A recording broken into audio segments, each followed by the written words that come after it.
দুইজন জুতা চোর ধরা পড়েছে। একজনের স্বাস্থ্য ভালো, আরেকজনের কোন প্রকার জান আছে, চামড়া হাড্ডিতে লেগে আছে। বলুন তো কিলকনি কে খাবে? যার স্বাস্থ্য ভালো।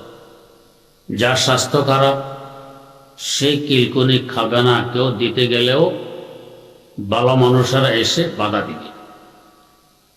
এমনি মারা যাচ্ছে, তোমার কনি খেয়ে মারা গেলে তুমি বিপদে পড়ো।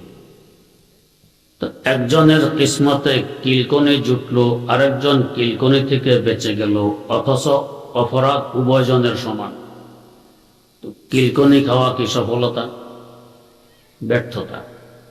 ব্যর্থতা টেনে আনলো কে? তার স্বাস্থ্য। তাহলে স্বাস্থ্য ভালো রাখতে পারার নাম সফলতা, এ ধারণা সঠিক নয়।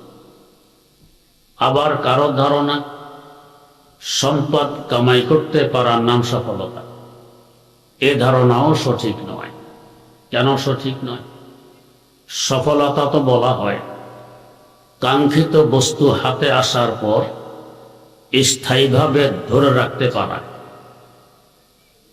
যেমন ধরুন, নদীতে মাছ মারতে গেলেন, একটি বিশাল বোয়াল মাছ পেয়ে আঞ্জা করে ধরে নদীর কূলে নিয়ে এসেছেন।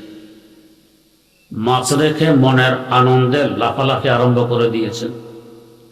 বোয়ালেরও তো চক্ষু আছে, আপনাকে লাফ দিতে দেখে তারও লাফ দেওয়ার কথা মনে পড়ে গেছে। জোরসোরে এক লাফ মারল, নদীতে পৌঁছে গেল। বলুন তো এটা কি আপনার সফলতা? সফলতা নয়, বরং যে মোটেও পায়নি তার তুলনায় আপনার ব্যর্থতা আরো মারাত্মক।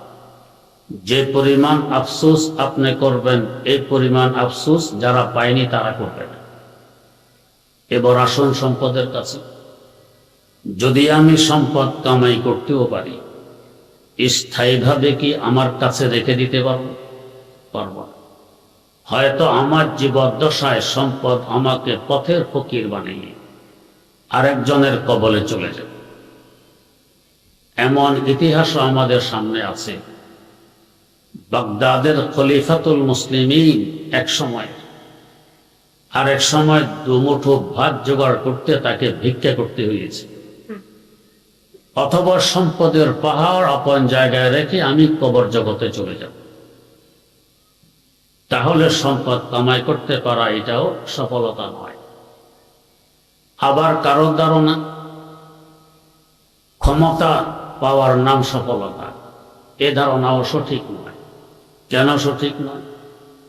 আমরা আমাদের এই ক্ষুদ্র জীবনে বিশ্বের অবস্থা যা দেখেছি, আজ আমি ক্ষমতায় তো কাল জেলখানায়, আজ ক্ষমতায় কাল ফাঁসির কাস্টে, আজ ক্ষমতায় তো কাল পলাতক। ক্ষমতার কারণেই তো আমার এই দশা। অতএব এর নামও সফলতা নয়। আবার কারো ধারণা বুঝে হোক না বুঝে হোক, কষ্ট হোক আর আরাম হোক, পশ্চিমা বিশ্বের অনুকরণ করতে পারার নামই সফলতা। এ ধারণাও সঠিক নয়। কেন সঠিক নয়? দূর থেকে তাকাইলে একরকম দেখা যায়, ভিতরে ঢুকলে আরেক রকম দেখা যায়। রাস্তা থেকে ধান ক্ষেতের দিকে তাকাইলে দেখা যায় ক্ষেত ভরা ধান গাছ, ভিতরে ঢুকলে এখানে 3 হাত খালি, ওখানে আগাছা, এখানে জঙ্গল, ওখানে ঘাস। দূর থেকে পশ্চিমা বিশ্বকে সুন্দর দেখা যেতে পারে, ভিতরে ঢুকে বিচক্ষণতার সাথে জরিপ করলে আসল চিত্র সামনে বেশি।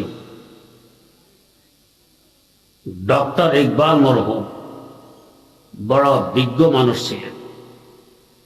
তাদের দেশে বহুদিন থেকেছেন, সেখান থেকে ডক্টরেট ডিগ্রি নিয়ে এসেছেন। তাদের শান্তি অশান্তি খুব বিচক্ষণতার সাথে জরিপ করে জরিপের ফলাফল তার কুল্লিয়াতে তুলে ধরেছেন। তিনি লিখতেছেন, তারিখ হয় আফরঙ্গ মেশিনों के धुएं से, तारीख है अफरंग मशीनों के धुएं से, ये वादी मैंने हिशायान तजल्ली।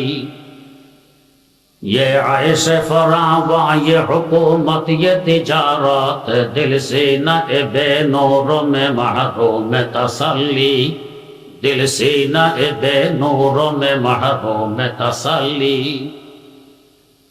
তিনি বলেন যে মিল কারখানা ও ইন্ডাস্ট্রিজের ধোঁয়ায় তাদের আকার যেমন কালো হয়ে গেছে, অশান্তির অনলে জ্বলতে জ্বলতে তাদের অন্তরে এমন কালো হয়ে গেছে।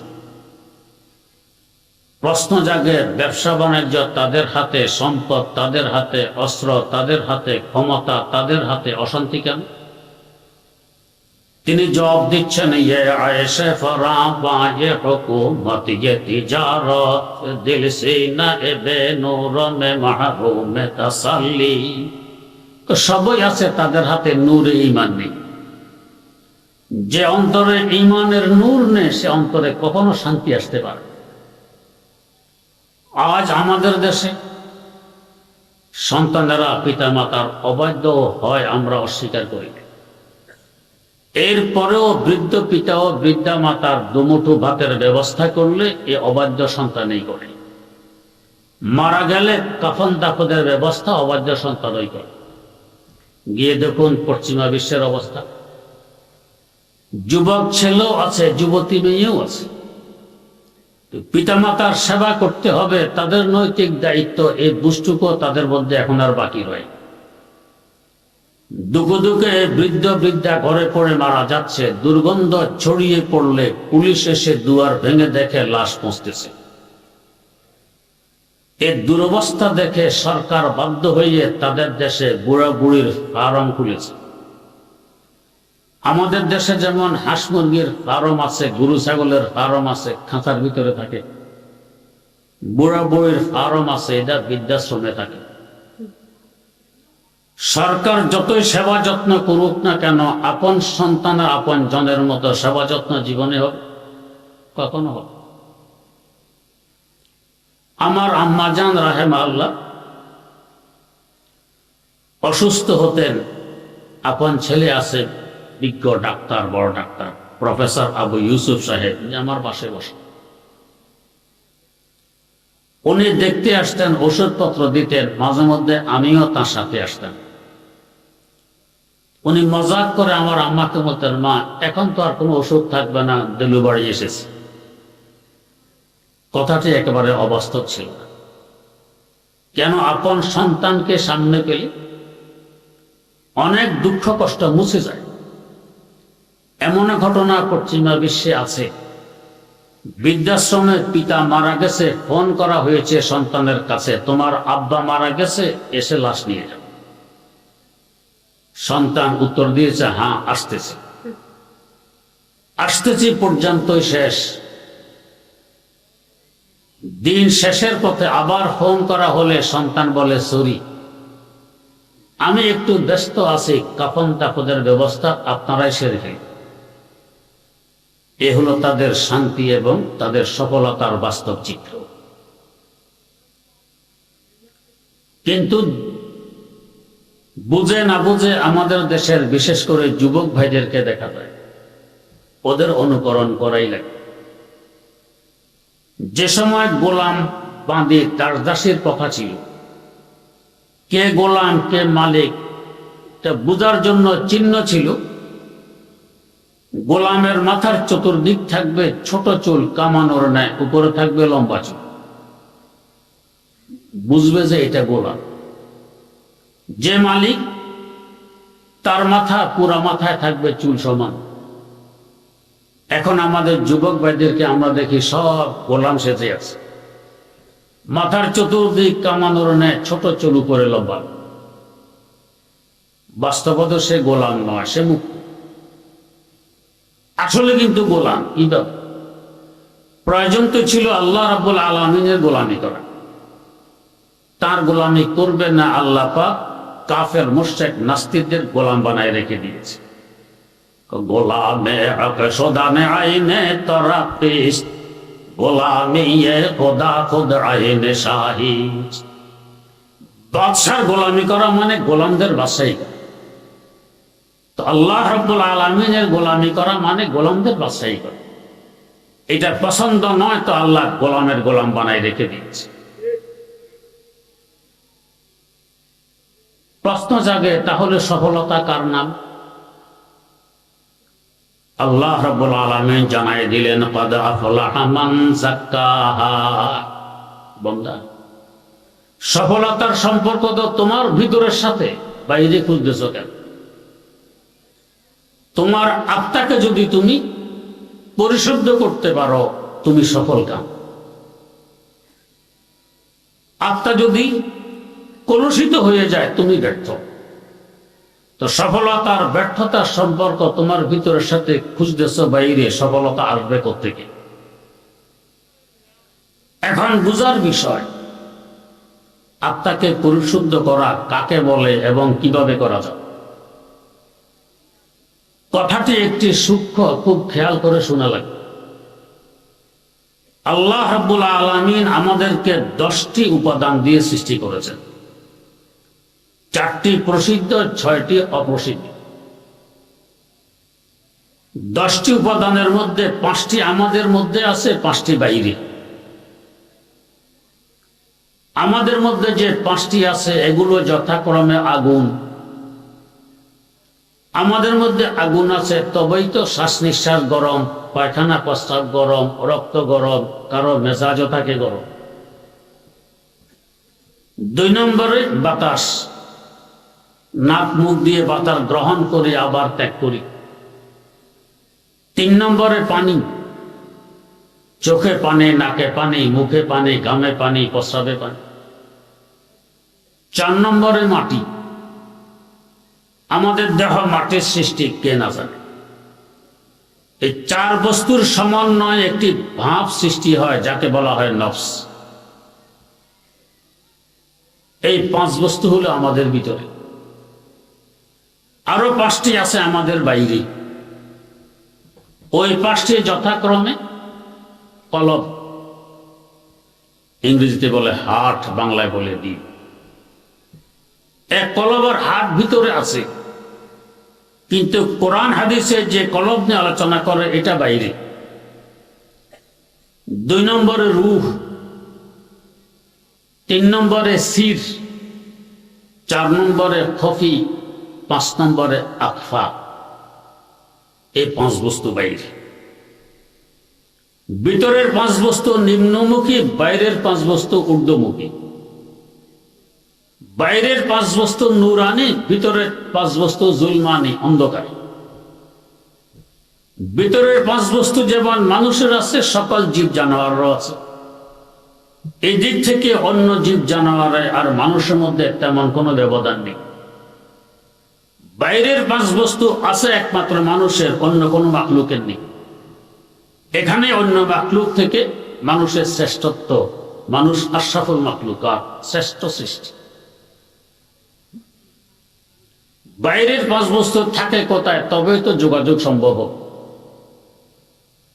যদি ভিতরের 5 বস্তুকে বাইরের 5 বস্তুর সাথে যোগাযোগ করাই দিতে পারে, বাইরের 5 বস্তুর প্রভাব বিস্তার করবে ভিতরের 5 বস্তুর মধ্যে, এতে ভিতরের 5 বস্তু হবে নূরানি, তখন আমার আত্মা হবে বিশুদ্ধ।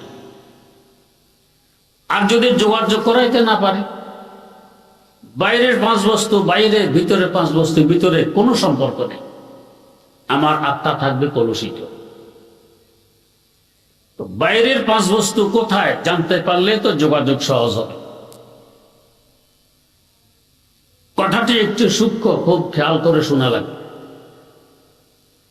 তা হলো, আমরা যেখানে বসবাস করি এটি একটি গ্রহ, এর নাম পৃথিবী। আয়তন প্রায় 20 কোটি বর্গ মাইল। এই পৃথিবী নামক গ্রহের চতুর্দিক দিয়ে একটি জগৎ বেষ্টনী দিয়ে আছে, যাকে বলা হয় সৌরজগৎ। 8টি গ্রহ, কিছু উপগ্রহ, অসংখ্য ধূমকেতু মিলে সৌরজগৎ গঠিত হয়। সৌরজগৎটি কত বড়! কোন কোন গ্রহ আমাদের পৃথিবী থেকে অনেক বড় আছে। এরা খুব দ্রুত গতিতে ঘুরে। যেমন আমাদের পৃথিবীর ঘোরার গতি সেকেন্ডে 20 কিলোমিটার। এই 20কে 60 দিয়ে গুণ দিলে মিনিটের গতি বের হবে হয় 1200 কিলোমিটার। 1200কে আবার 60 দিয়ে গুণ দিলে গুণফল ঘন্টার গতি মানে 72,000 কিলোমিটার। পৃথিবী ঘন্টায় 72,000 কিলোমিটার গতিতে ঘুরতেছে, আমরা টের পাই। এই দ্রুত গতিতে ঘুরতে গিয়ে যদি আরেকটি গ্রহের সাথে ধাক্কা খায় কি দশা ঘটবে? গাড়ি ফুল স্পিডে চলা অবস্থায় অ্যাক্সিডেন্ট করলে মারাত্মক হয়। স্লো আর ধীর গতিতে চলা অবস্থায় অ্যাক্সিডেন্ট করলে মেসামুসা হয়, তেমন ক্ষতি হয়। তো ঘন্টায় 72,000 কিলোমিটার গতিতে পৃথিবী ঘুরতেছে, কোন কোন গ্রহের গতি আরো দ্রুত। ধাক্কা খেলে কেমন কিয়ামত ঘটবে। তাই আল্লাহ রাব্বুল আলামিন এই গ্রহগুলোর মধ্যখানে দূরত্ব রেখে দিয়েছেন অসাধারণ। যেমন আমাদের পৃথিবী নামক গ্রহের সবচেয়ে কাছের গ্রহ মঙ্গল গ্রহ, যেখানে যাওয়ার চেষ্টা চলছে। এই মঙ্গল গ্রহ পৃথিবী থেকে 8 কোটি কিলোমিটার দূর দিয়ে ঘোরে, বাকি গ্রহগুলো আরো দূরে। ধাক্কা খাওয়ার কোনো সম্ভাবনা নেই। এবার চিন্তা করুন, এই 8টি গ্রহ এই দ্রুত গতিতে ঘুরতে হলে কত বড় এরিয়ার প্রয়োজন। এই পুরা এরিয়াকে বলা হয় সৌরজগৎ। আরেকভাবেও বুঝতে পারি, সূর্যের আলো যত দূর পর্যন্ত পৌঁছে এই পুরা এলাকাকে বলে সৌরজগৎ। একটি মোম কিংবা চারাক জ্বালাইলে কত দূর পর্যন্ত তার আলো পৌঁছে, কত দূর থেকে দেখা যায়। 20 কোটি বর্গমাইল আয়তন পৃথিবী থেকে 13 লক্ষ গুণ বড় বিরাট বিশাল সূর্যের আলো কত দূর পর্যন্ত পৌঁছবে। এ পুরো এলাকা হলো সৌরজগৎ। আমাদের 20 কোটি বর্গমাইল আয়তনের পৃথিবীকে সৌরজগতের সাথে তুলনা করলে একটি ধূলিকণার কোটি ভাগের 1 ভাগও মনে হবে। সৌরজগৎ এত বড়। আবার এই সৌরজগতের চতুর্দিক দিয়ে আরেকটি জগৎ বেষ্টনী দিয়ে আছে, যাকে ইংরেজিতে বলে গ্যালাক্সি, ফার্সিতে বলে কেহকেশাঁ, উর্দুতে বলে মিল্কি ওয়ে। যারা মহাশূন্য নিয়ে গবেষণা করেন তারা বলেন 15,000 কোটিরও অধিক সৌরজগৎ মিলে একটি গ্যালাক্সি গঠিত হয়। আবার এই সৌরজগৎগুলো একটি আরেকটির সাথে মিলিত নয়। 2 সৌরজগতের মধ্যবর্তী দূরত্ব হলো 33 লক্ষ আলোকবর্ষ। আলোর গতি সেকেন্ডে 3 লক্ষ কিলোমিটার। এই সেকেন্ডে 3 লক্ষ কিলোমিটার গতিতে আলো চলতে থাকলে সেকেন্ড নয়, মিনিট নয়, ঘন্টা নয়, দিন নয়, সপ্তাহ নয়, মাস নয়, বছর নয়, দীর্ঘ 33 লক্ষ বছর যাবৎ চলতে থাকলে যত দূর পর্যন্ত পৌঁছবে, একটি সৌরজগৎ থেকে আরেকটি সৌরজগৎ এত দূরত্ব বজায় রেখে ঘুরতেছে। এভাবে 15,000 কোটিরও অধিক সৌরজগৎ মিলে যে গ্যালাক্সি গঠিত হয়, গ্যালাক্সিটি কত বড়। আবার এই গ্যালাক্সির চতুর্দিক দিয়ে আরেকটি জগৎ বেষ্টনে দিয়ে আছে, যাকে বলা হয় গ্যালাক্সি গুচ্ছ। 15,000 কোটিরও অধিক গ্যালাক্সি মিলে একটি গ্যালাক্সি গুচ্ছ গঠিত হয়। গ্যালাক্সির দূরত্ব সৌরজগতের তুলনায় আরো লক্ষ লক্ষ গুণ বেশি। তাহলে গ্যালাক্সি গুচ্ছটি কত বড়। আবার এই গ্যালাক্সি গুচ্ছর চতুর্দিক দিয়ে আরেকটি জগৎ বেষ্টনে দিয়ে আছে, যাকে বলা হয় মহাগ্যালাক্সি। গ্যালাক্সি গুচ্ছের দূরত্ব গ্যালাক্সির তুলনায় আরো কোটি কোটি গুণ বেশি। এভাবে 15,000 কোটিরও অধিক গ্যালাক্সি গুচ্ছ নিয়ে যে মহাগ্যালাক্সি গঠিত হয়, মহাগ্যালাক্সিটি কত বড়। বিজ্ঞানীরা আজ পর্যন্ত 15,000 কোটিরও অধিক মহাগ্যালাক্সি আবিষ্কার করে ফেলেছেন মহাশূন্যে। কত দূর পর্যন্ত বিজ্ঞান পৌঁছে গেছে। এই পুরা এলাকাকে বলা হয় কোররায়ে হাওয়া, বাতাসের জগৎ। এত দূর পর্যন্ত বাতাসের অস্তিত্ব আছে। এর বাইরে অসংখ্য গণিত লক্ষ কোটি কিলোমিটার ব্যাপী আরেকটি জগৎ বেষ্টনে দিয়ে আছে, যাকে বলা হয় কোররায়ে জামহারির, ঠান্ডার জগৎ, শুধু ঠান্ডা। এর বাইরে দিয়ে অসংখ্য গণিত লক্ষ কোটি কিলোমিটার ব্যাপী আরেকটি জগৎ বেষ্টনী দিয়ে আছে, যাকে বলা হয় কোরআয়ে নার, আগুনের জগৎ, শুধু আগুন আর আগুন।